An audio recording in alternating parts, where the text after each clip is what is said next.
Hello दोस्तों, मेरा नाम पूनम है और संगीता मेरी भाभी का नाम है। भाभी मेरी सबसे प्यारी सहेली की तरह थी जो मुझे बहन की तरह मानती थी। सुमित और भाभी शहर में रहते थे और मैं गांव में अपने माता पिता के साथ रहती थी। भाभी ने अपने बेटे के जन्मदिन के लिए मुझे 5 दिन पहले ही बुलाया था। उनकी शादी को 7 साल हो चुके थे और उनके बेटे कुणाल का पहला जन्मदिन था जिसे वह बड़े धूमधाम से मनाने वाली थी।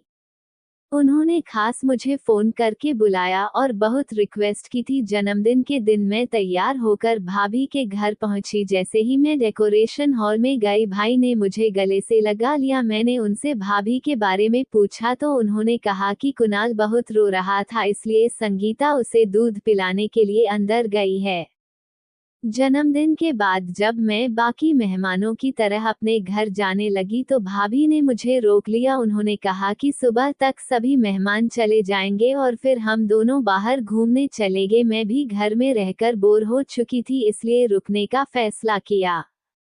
कुछ दिन बाद मैंने देखा कि कुणाल ने भाभी को बहुत परेशान कर रखा था। भाई और भाभी को एक दूसरे के साथ समय बिताने का मौका भी नहीं मिल रहा था, इसलिए मैंने भाभी से कहा कि अब कुणाल 4 साल का हो गया है और उसे माँ की इतनी जरूरत नहीं होगी। आप उसे एक दिन मेरे पास छोड़ दो और आप दोनों बाहर घूमने चले जाओ। भाभी को लगा कि कुणाल मेरे साथ नहीं रहेगा, लेकिन मैंने उन्हें भरोसा दिलाया कि मैं अच्छे से देखभाल करूंगी। फिर अगले दिन भाभी और भाई बाहर चले गए और कुणाल पूरा दिन मेरे पास था। मैंने उसे अच्छे से खिलाया सुलाया और खाना भी बना दिया।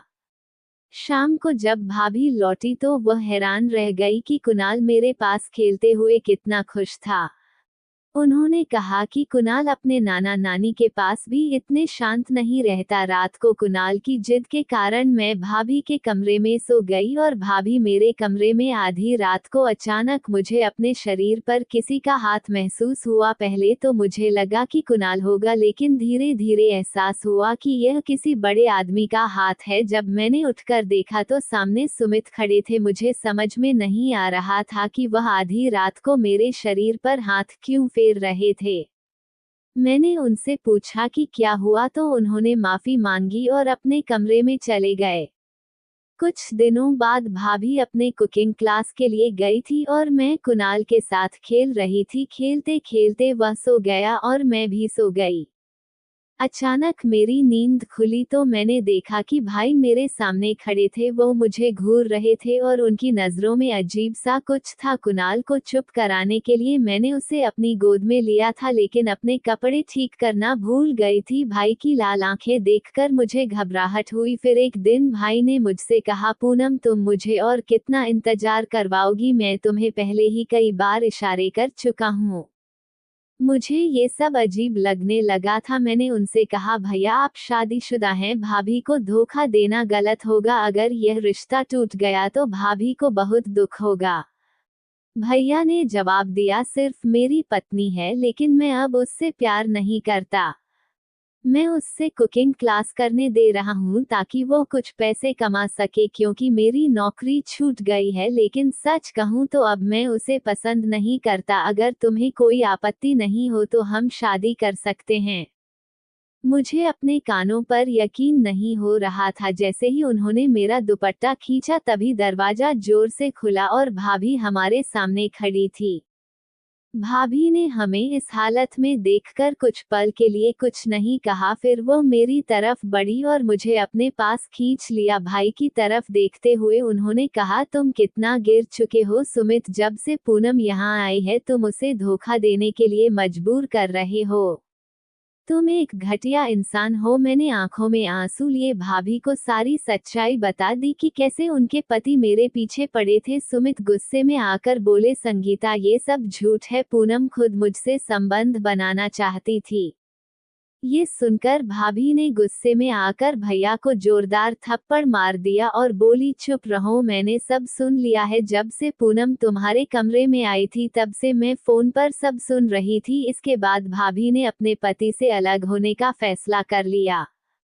भाभी की नई जिंदगी। मुझे लगा कि मेरी वजह से भाभी की शादी टूट गई, लेकिन उन्होंने मुझसे कहा, तुमने मुझे बहुत हिम्मत दी है, आज तुम्हारी वजह से मेरे पति का असली चेहरा मेरे सामने आ गया, वरना मैं तो उसके लिए सब कुछ कर रही थी, लेकिन वह बाहर लड़कियों के पीछे भागने में लगा हुआ था। उसने कभी मेरी मेहनत की कद्र ही नहीं की। भाभी ने मुझसे कहा कि तुमने समय पर मेरी आंखें खोल दी, तुम्हारी वजह से मैं अपने कुकिंग के सपने को पूरा कर सकी। अब मैं जल्द ही अपना छोटा सा बिजनेस शुरू करने वाली हूँ। मैं अपने पैरों पर खड़ी होकर अपने बेटे की देखभाल करूंगी। अब मुझे अपनी जिंदगी में ऐसे धोखेबाज लोगों की जरूरत नहीं है।